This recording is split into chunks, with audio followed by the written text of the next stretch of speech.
नमस्कार सभी का स्वागत है इस YouTube चैनल पर, जहां कॉम्पिटिटिव और एकेडमिक दोनों की तैयारी आपको कराई जाती है। और आज इसी सीरीज को हम आगे लेकर आए हैं, जो सीरीज हमारे आगामी एग्जाम्स के लिए इंपॉर्टेंट रहेगी। हम उत्तराखंड सीरीज को अभी कंटिन्यू करने जा रहे हैं और उत्तराखंड में जो हमने अभी तक स्टार्ट किया है वो उत्तराखंड पॉलिटिकल साइंस को हमने शुरू किया था, जिसमें हम सरकारों के बारे में, कुछ विधानसभाओं के बारे में पढ़ रहे थे, जिसमें दूसरी निर्वाचित सरकार तक हमने जो है अपना कार्यकाल समाप्त कर लिया था, अपने नोट्स कंप्लीट कर लिए थे। आज उससे आगे की चीजों पर बढ़ते हैं और जो आज का जो टॉपिक है हमारा, जिसको हमने आज पढ़ना है, इसका नाम है तीसरी निर्वाचित सरकार। नया टॉपिक है तीसरी निर्वाचित सरकार। कहने का मतलब, पहली अंतरिम सरकार पढ़ी हमने, फिर पहली निर्वाचित सरकार पढ़ी, फिर दूसरी निर्वाचित सरकार पढ़ी और अब पढ़ने जा रहे हैं तीसरी निर्वाचित सरकार, क्योंकि दूसरी निर्वाचित सरकार हमने समाप्त कर दी थी और बहुत सारे इंपॉर्टेंट काम हमने उस सरकार में देखे थे। कि जैसे कि हमने बहुत सारे जो परिसीमन दूसरा हुआ था, हमने मैदानों की सीटों को बढ़ा दिया, पहाड़ों की सीटों को उस समय पर कम कर दिया गया था, लोकायुक्त उस समय पर हमारे नियुक्त किए गए थे, कुछ लोकपाल विधेयक के लिए बहुत सारी चीजों का हमने पिछली वीडियो में वर्णन किया था। अब आज की वीडियो कंटिन्यू करते हैं और आज जो हमें पढ़ना है वो तीसरी निर्वाचित सरकार पढ़नी है और इसका कार्यकाल रहता है 2012 से 2017। एक इंपॉर्टेंट निर्वाचित सरकार में इसकी भी गिनती की जाएगी, क्योंकि दूसरी निर्वाचित सरकार बहुत ही ज्यादा इंपॉर्टेंट है, क्योंकि उस समय पर भुवन चंद्र खंडूरी ने जिन कार्यों को उत्तराखंड में करवाया था, बहुत सारे क्वेश्चन वहां से बनकर आते हैं। उसमें महिला आरक्षण की बात हो जाए या आपका परिसीमन हो जाए, ठीक। तो तीसरी निर्वाचित सरकार 2012 से 2017 के बीच में चली थी। कौन सी राजनीतिक पार्टी इसमें जीती थी? तो इसमें किसकी सरकार बनी थी? कांग्रेस की सरकार बनी थी। और इससे पहले किसकी सरकार थी? तो इससे पहले भारतीय जनता पार्टी की सरकार थी और तीसरी निर्वाचित सरकार हमारी कांग्रेस की सरकार से बनी थी। अब देखते हैं इसमें जो जो चीजें हमें, जो नॉर्मल पॉइंट हमें दिखाई देते हैं, पहले उनकी तरफ चर्चा करते हैं, फिर उसके बाद इस निर्वाचित सरकार के कार्यों की तरफ बढ़ेंगे। तो तीसरी निर्वाचित सरकार में फिर से पहला पॉइंट आ जाएगा कि प्रोटेम स्पीकर, है ना। फिर से प्रोटेम स्पीकर, हमें हर सरकार के प्रोटेम स्पीकर, विधानसभा अध्यक्ष, उपाध्यक्ष और एंग्लो इंडियन कौन थे और उस समय पर मुख्यमंत्री कौन रहे, ये बेसिक शुरुआत करनी होती है। और आखिर में कार्य पढ़ने के बाद इस या एक सरकार को क्या कर दिया जाता है, कंप्लीट कर दिया जाता है। तो तीसरी निर्वाचित सरकार के जो प्रोटेम स्पीकर थे, प्रोटेम स्पीकर कहने का मतलब है एक अस्थायी अध्यक्ष, और प्रोटेम स्पीकर कौन थे इनके? तो शैलेंद्र मोहन सिंघल। क्या नाम है इनका? शैलेंद्र मोहन सिंघल। ये तीसरी निर्वाचित सरकार के प्रोटेम स्पीकर थे, जिनने विधानसभा अध्यक्ष और उपाध्यक्ष को शपथ दिलाने का काम किया था। अब विधानसभा अध्यक्ष कौन थे हमारे? तो तीसरी निर्वाचित सरकार में जो हमारे विधानसभा के अध्यक्ष थे, उन अध्यक्ष का नाम है गोविंद सिंह कुंजवाल। बहुत बार नाम पूछता है, क्योंकि क्यों पूछेगा अभी बताया जाएगा। गोविंद सिंह कुंजवाल नाम इंपॉर्टेंट है, इनका नाम जरूर याद रखना है गोविंद सिंह कुंजवाल का, क्योंकि इनने भी बहुत ही कड़े फैसले अपने टाइम पर लिए थे। अब वो फैसले क्या थे, वो कार्यों की तरफ बढ़ते हुए देखेंगे, ठीक। तो गोविंद सिंह कुंजवाल विधानसभा अध्यक्ष थे इस समय पर, और इसी समय इनको असिस्ट करने के लिए उपाध्यक्ष भी बनाए गए थे, जिनका नाम था अनुसुईया प्रसाद मैखुरी। क्या नाम था इनका? अनुसुईया प्रसाद मैखुरी। और एक एंग्लो इंडियन भी बनाए गए थे, क्योंकि एंग्लो इंडियन की सीट उस समय पर चलती थी। और ये एंग्लो इंडियन, मैंने कहा था इनका नाम बार बार रिपीट होगा, रसल वैलेंटाइन गार्डनर। क्या नाम है इनका? Russell Valentine Gardner. कहने का मतलब है तीसरी निर्वाचित सरकार जो 2012 से 17 के टाइम पर चली थी, कांग्रेस के नेतृत्व में बनी थी, जिसके प्रोटेम स्पीकर बनाए गए थे शैलेंद्र मोहन सिंघल। विधानसभा अध्यक्ष बनाए गए थे गोविंद सिंह कुंजवाल, इंपॉर्टेंट नाम है। विधानसभा उपाध्यक्ष अनुसुईया प्रसाद मैखुरी को बनाया गया था। और एंग्लो इंडियन की पोस्ट पर कौन मनोनीत किए गए थे? Russell Valentine Gardner. ये हमारे उस समय के एंग्लो इंडियन थे। और इस निर्वाचित सरकार में मुख्यमंत्री कौन रहा? तो 2 मुख्यमंत्री तीसरी निर्वाचित सरकार में रहते हैं, क्योंकि इससे पहले 3 मुख्यमंत्री थे पिछली निर्वाचित सरकार में, दूसरी वाली में। तीसरी वाली में 2 मुख्यमंत्री रहते हैं, जिसमें पहले मुख्यमंत्री का नाम है विजय बहुगुणा। क्या नाम है इनका? विजय बहुगुणा, जिनका कार्यकाल 2012 से 2014 तक चलेगा। और इसके बाद दूसरे मुख्यमंत्री आ जाएंगे। दूसरे मुख्यमंत्री का नाम है हरीश रावत। क्या नाम है इनका? हरीश रावत। और हरीश रावत का जो कार्यकाल रहेगा 2014 से 2017, यानी कहने का मतलब है इस निर्वाचित सरकार में भी कोई भी एक मुख्यमंत्री अपने कार्यकाल को पूरा नहीं कर पाया। 2 मुख्यमंत्री की जरूरत पड़ी थी, एक विजय बहुगुणा और दूसरे हरीश रावत। इसी टाइम पर 2012 से 14 के टाइम पर उत्तराखंड में आपदा भी आई थी, और जिस वजह से विजय बहुगुणा को उस समय पर प्रशासन जो उस समय नाकाम हो गया था, उसकी वजह से उन्होंने अपने पद से इस्तीफा दे दिया था और कांग्रेस के ही दूसरे मुख्यमंत्री बनाए गए थे फिर हरीश रावत, जिनके समय पर उत्तराखंड राजनीति में उथल पुथल का माहौल बन जाता है। वो माहौल क्या रहता है उसको देखेंगे। और इन्होंने कितने साल तक शासन किया? तो 3 साल तक, 2014 से 2017 तक, और 2017 के बाद फिर अगली सरकार हमारी बन जाएगी। यानी कि तीसरी निर्वाचित सरकार का जो कच्चा चिट्ठा जिसको कहते हैं, वो ये लिखा हुआ है, जिसमें प्रोटेम स्पीकर शैलेंद्र मोहन सिंघल, विधानसभा अध्यक्ष गोविंद सिंह कुंजवाल, उपाध्यक्ष Anusuiya Prasad Maikhuri, Anglo Indian Russell Valentine Gardner, और 2 मुख्यमंत्री रहे थे विजय बहुगुणा 2012 से 14 और हरीश रावत 2014 से 2017 के टाइम पर, जो इस पूरी सरकार का एक कच्चा चिट्ठा था। अब इसमें कार्य क्या क्या हुए, किन किन चीजों पर ध्यान दिया गया, कुछ बदलाव किए या खाली उथल पुथल का समय था, इसको देखते हैं। यानी कि अगला जो टॉपिक इसमें आ जाएगा वो कार्य आ जाएगा इस निर्वाचित सरकार का। देखते हैं इनके टाइम पर क्या क्या कार्य हुए हैं।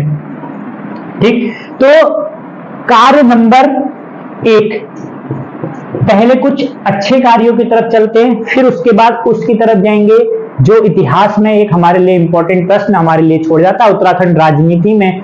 वो एक अच्छा साल नहीं रहा, कहने का मतलब है। ठीक, तो कार्य नंबर 1 था राज्य वाद्य यंत्र।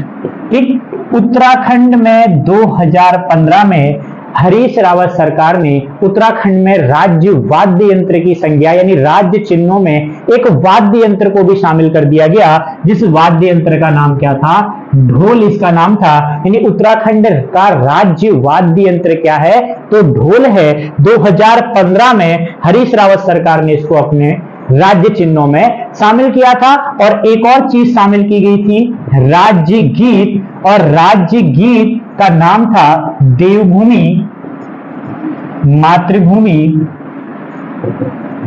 शत शत नमन। गीत का नाम है देवभूमि मातृभूमि शत शत नमन। क्वेश्चन बहुत बार पूछ चुका है कि उत्तराखंड का राज्य गीत कौन सा है? तो उत्तराखंड का राज्य गीत देवभूमि मातृभूमि शत शत नमन है, जिसको लिखा किसने था, यानी लेखक कौन थे, इसके लिरिसिस्ट कौन थे? तो इनका नाम है हेमंत बिष्ट। और इसको गाया किसने था, यानी इसके जो गायक थे वो गायक का नाम क्या है? तो गण रत्न नरेंद्र सिंह नेगी, या इनको हम शॉर्ट में नरेंद्र नेगी बोलते हैं। ठीक, कहने का मतलब है कि जो हमारा राज्य गीत है, चाहे इसको कब राज्य गीत बनाया गया? तो 2016 में देवभूमि मातृभूमि शत शत नमन को राज्य गीत बनाया गया था। क्वेश्चन आएगा कमेटी कौन सी बनाई गई थी? कमेटी वैसे इतना डिटेल पूछेगा नहीं। कमेटी का नाम लक्ष्मण सिंह बटोही कमेटी उस समय पर बोला जाता है कि लक्ष्मण सिंह बटोही कमेटी की सिफारिश को मानकर उत्तराखंड में 2016 में हमने अपना राज्य गीत भी बना दिया, और उस राज्य गीत का नाम है देवभूमि मातृभूमि शत शत नमन, जिसको लिखा है हेमंत बिष्ट ने, गाया है गणरत्न नरेंद्र नेगी ने। और कब हमने इसको राज्य गीत की संज्ञा दी? तो 2016। और 2015 में क्या हुआ था? तो राज्य वाद्य यंत्र ढोल को हमने क्या बनाया था? अपना राज्य का वाद्य यंत्र बनाया था। लक्ष्मण सिंह बटोही कमेटी की सिफारिश पर हमने 2016 में अपना राज्य गीत भी अपना लिया था, देवभूमि मातृभूमि शत शत नमन, और इसको गाया किसने था? नरेंद्र नेगी। ये तो इस निर्वाचित सरकार के कुछ अच्छे कार्यों की तरफ हो गया। अब इस समय पर जो चीजें घटित हुई, अब उन चीजों पर चलते हैं जहां से क्वेश्चन बनाने की संभावनाएं बहुत ज्यादा हैं। क्वेश्चन क्या बनेगा? तो इसी टाइम पर उत्तराखंड में राष्ट्रपति शासन इंपॉर्टेंट है। बहुत सारे क्वेश्चन यहां से बनते हैं और बहुत सारा डाउट यहां पर कई लोगों के मन में रहता है कि क्या कारण थे, क्या ये 45 दिन चला, क्या 46 दिन चला। ये 45-46 का जो मामला है यही सबसे ज्यादा दिक्कत देता है ना। एक बार क्वेश्चन भी आया था उत्तराखंड में आपातकाल कितने दिन चला, 45 भी ऑप्शन था, 46 भी ऑप्शन था। 46 वाले बिल्कुल गलत करके आएंगे क्योंकि सीधे रट देते हैं। रटते क्या है उस चीज को समझना। 27 मार्च 2016 को राष्ट्रपति शासन उत्तराखंड में लगा था, और कब तक लगा था? तो 11 मई 2016। मैं बता रहा हूं, अभी पूरे डिटेल में बताया जाएगा राष्ट्रपति शासन क्यों लगा, कारण क्या थे। जो रटने वाली चीज है वो यहां पर आती है कि 27 से 11 काउंट कर लिया जाता है, क्योंकि परीक्षा वाणिया और बुकों में भी ऐसी बताया गया है 27 मार्च 2016 से 11 मई 2016, और दिन काउंट करोगे तो 100% 46 दिन बन रहे होंगे, 46 डेज या 44, ठीक है, देख लेना, फिर भी 46 दिन बन रहे होंगे। तो कहने का मतलब है कि बहुत सारी चीजें, या 45 ये बन रहे होंगे उस टाइम पर, ठीक है, दिन काउंट कर लेना कितने ही बन रहे हैं, 45 बन रहे हैं मेरे हिसाब से, ठीक। तो यही चीज उस समय पर रख दी जाती, 44, 45, 46, इसमें से अभी आपको सारा डाउट क्लियर करके बताएंगे कि कितने दिन उस समय पर थे, क्या रीजन थे इस राष्ट्रपति शासन के लगने के। तो एक बार समझते हैं राष्ट्रपति शासन लगता क्यों है। तो आर्टिकल 356, वैसे तो 3 आर्टिकल हमारे आपातकाल के हैं, 352, 356, 360, लेकिन अनुच्छेद 356 से किसी भी राज्य में अगर आंतरिक गड़बड़ी पाई जाती है किसी भी हिसाब से, तो राष्ट्रपति क्या लगा देते हैं? राष्ट्रपति शासन लगा दिया जाता है। और उत्तराखंड में भी राष्ट्रपति शासन कब लगाया गया था? 27 मार्च 2016 को। क्या रीजन थे, कब से कब तक ये चला, इस चीज को थोड़ा सा समझते हैं। दिन 19 मार्च की अगर हम बात करें, 19 मार्च 2016, ठीक है, इससे पहले ही उत्तराखंड की राजनीति में थोड़ी सी उथल पुथल का माहौल देखना पड़ा था। क्यों देखना पड़ा था? क्योंकि 19 मार्च 2016 को एक विधेयक, विनियोग विधेयक, जिसको हम बोलते हैं एप्रोप्रिएशन बिल, ठीक है, कौन सा आर्टिकल नंबर है? तो ये आर्टिकल नंबर 114 विनियोग विधेयक या एप्रोप्रिएशन बिल को दिखाता है। यानी कि वित्तीय वर्ष भारत में किसको माना जाता है? तो 31 मार्च से अगले 1 अप्रैल से अगले 31 मार्च तक का जो फाइनेंशियल ईयर होता है उसको वित्तीय वर्ष कहा जाता है।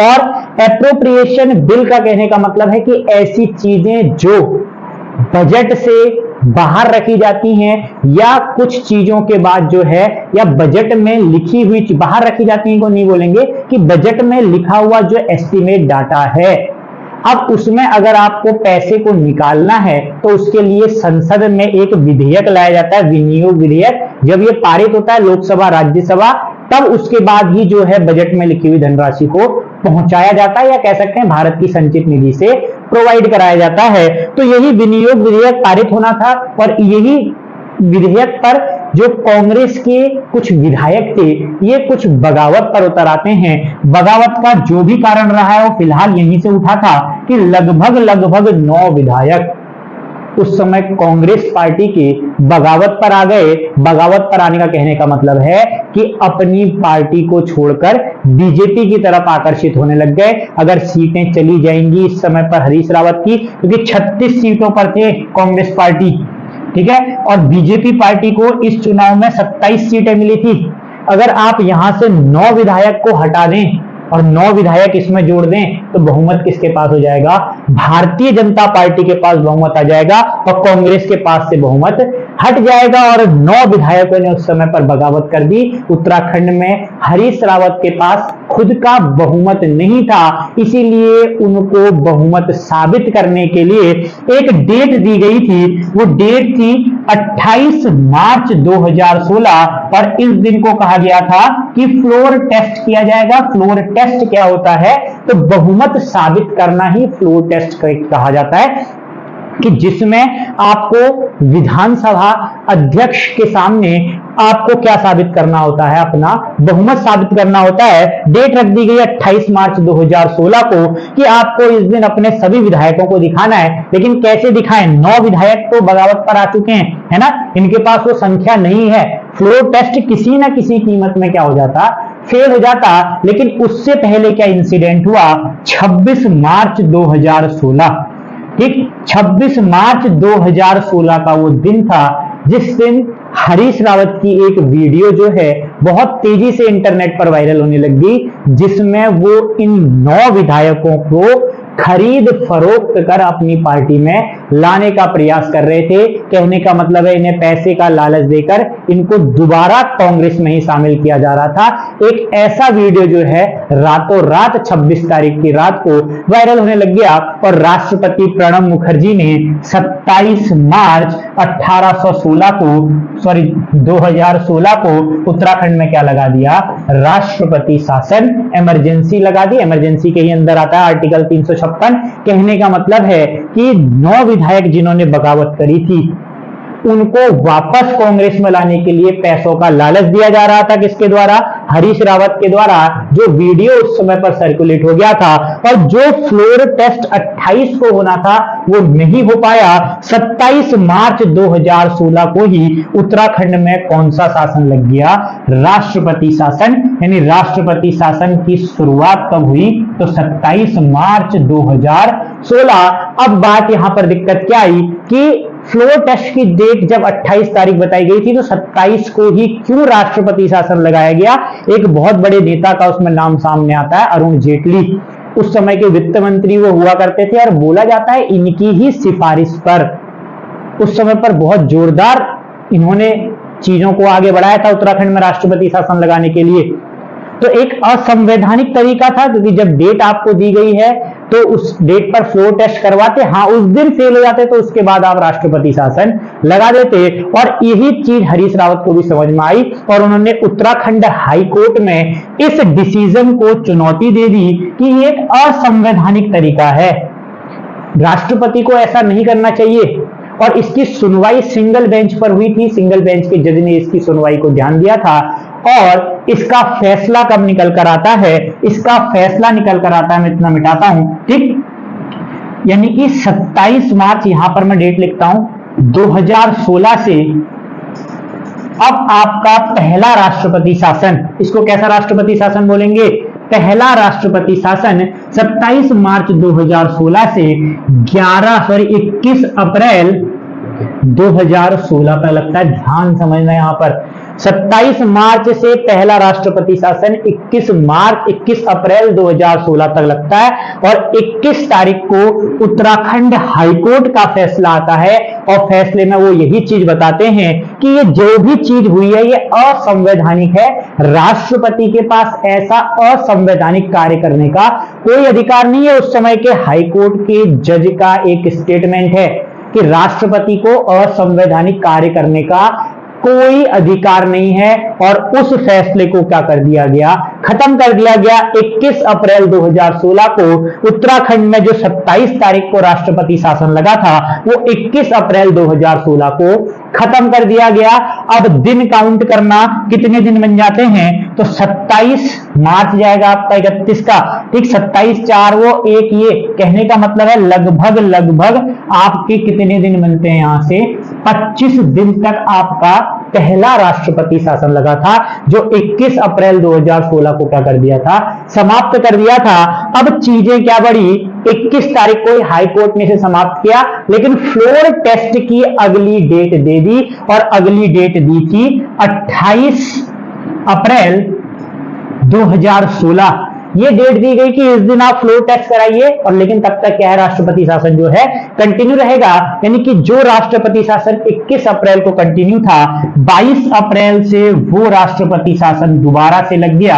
यानी कि दूसरा राष्ट्रपति शासन, सिर्फ एक दिन के लिए वो मुख्यमंत्री बन पाए थे, और दूसरा राष्ट्रपति शासन 22 अप्रैल 2016 से लगने वाला है। और 28 तारीख को जो फ्लोर टेस्ट की डेट थी, इसको बढ़ा दिया गया, इस डेट को कर दिया गया 10 मार्च 2016 कर दिया गया था, और 10 मार्च नहीं, 10 मई 2016 कर दिया गया था। और 10 मई 2016 को जो फ्लोर टेस्ट हुआ, उसमें हरीश रावत की जीत हुई, और वो किसी ना किसी तरीके से अपनी सभी सीटों को वापस लाने में कामयाब रहे। और वो जो दांव पेच उन्होंने खेले हों, वो सब उन्होंने अपनाए थे, और फ्लोर टेस्ट में हरीश रावत ने अपनी सरकार को साबित किया कि हमारे पास ही बहुमत है। और 10 मई 2016 को जो फ्लोर टेस्ट हुआ था, वो सफल हुआ, और ये 11 मई 2016 को आपका राष्ट्रपति शासन उत्तराखंड से क्या कर दिया गया, हटा दिया गया। अब यहां से कितने दिन बनते हैं, तो यहां से लगभग 22 से 11 19 दिन बनते हैं, और 25 और 19 मिलाकर कितने दिन बनता है, तो 44 दिन तक, 44 डेज तक हमारा उत्तराखंड में राष्ट्रपति शासन लगा था। यही डाटा हमें याद रखना है, इसके अलावा कोई डाटा याद नहीं रखना है, ठीक, कि 44 दिन तक उत्तराखंड में राष्ट्रपति शासन लगा था। 27 मार्च 2016 से 21 अप्रैल 2016 तक पहला राष्ट्रपति शासन, इस दिन हाईकोर्ट ने इसे असंवैधानिक बताकर अगली डेट फ्लोर टेस्ट की दे दी, और दूसरा राष्ट्रपति शासन 22 अप्रैल 2016 से 11 मई 2016 तक लगा, क्योंकि 10 मई 2016 को हरीश रावत ने अपना बहुमत साबित कर दिया था कि उनके पास उनके सभी विधायक हैं, और बहुमत पास हुआ था। और 44 दिन के इस राष्ट्रपति शासन के बाद उनकी सरकार दोबारा सत्ता में आई थी। और मैंने कहा था उसके बाद जो आपका राज्य गीत बनाया गया था, वो उसके बाद ही बनाया गया था, देवभूमि मातृभूमि सत सत नमन। एक बार दोबारा इस चीज को कंक्लूड करते हैं कि आज हमने राष्ट्रपति शासन की भूमिका को कैसे रचना है।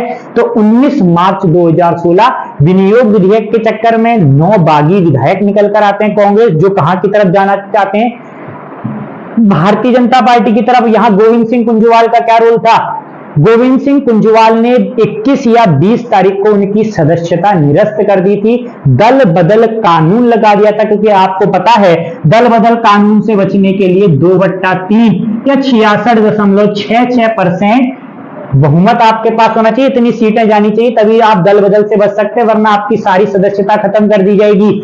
और गोविंद सिंह कुंजवाल का नाम मैं इसलिए याद करने के लिए बोल रहा था, क्योंकि ये विधानसभा अध्यक्ष थे। इन्होंने 9 के 9 विधायक की सदस्यता निरस्त कर दी थी, क्योंकि ये दल बदल कर रहे थे, और दल बदल में मेजॉरिटी नहीं ला पाए, ठीक। और उसके बाद क्या हुआ, 28 तारीख को फ्लोर टेस्ट का दिन रखा गया, 28 मार्च, लेकिन 26 तारीख को ही हरीश रावत की खरीद फरोख्त की एक वीडियो वायरल होने लग गई, और 27 मार्च को राष्ट्रपति प्रणब मुखर्जी ने उत्तराखंड में क्या लगा दिया, राष्ट्रपति शासन लगा दिया गया, जो एक तरीके से गलत उस समय पर दिया गया, उसको चुनौती दी गई हाईकोर्ट में। और हाईकोर्ट का फैसला 21 अप्रैल को आया, जिसमें उन्होंने इसे असंवैधानिक बताकर अगली फ्लोर टेस्ट की डेट निकाली गई, और 22 अप्रैल 2016 से 11 मई 2016 तक 19 दिन के लिए दूसरा राष्ट्रपति शासन उत्तराखंड में लगा, जिसमें 10 मई 2016 को फ्लोर टेस्ट हो रहा था। और इसमें हरीश रावत सरकार ने सभी सीटें अपनी या सभी अपना बहुमत क्या था, साबित कर दिया, और उत्तराखंड में 44 दिन तक ये क्या लगा था,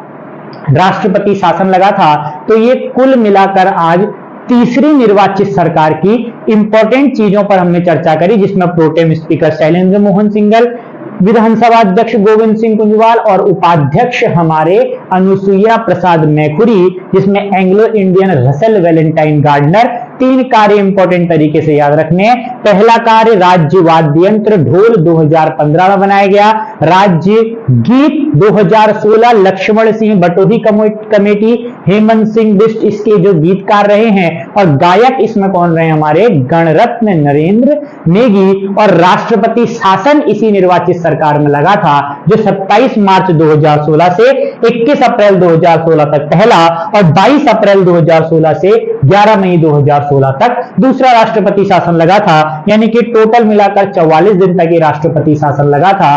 और आज इस वीडियो में इतना ही रखते हैं। कल हम चौथी निर्वाचित सरकार को लेकर आएंगे जो सबसे ज्यादा इंपॉर्टेंट है, जहां पर त्रिवेंद्र सिंह रावत ने एक तरफ बहुत अच्छी नीतियों को उत्तराखंड में लाया, लेकिन दूसरी तरफ उनके कुछ डिसीजन उन पर ही क्या हो गए, भारी हो गए। वो क्या डिसीजन थे, क्या उस विधानसभा के कार्य थे, उसको अगली वीडियो में पढ़ते हैं। फिलहाल आज की वीडियो में इतना ही। धन्यवाद।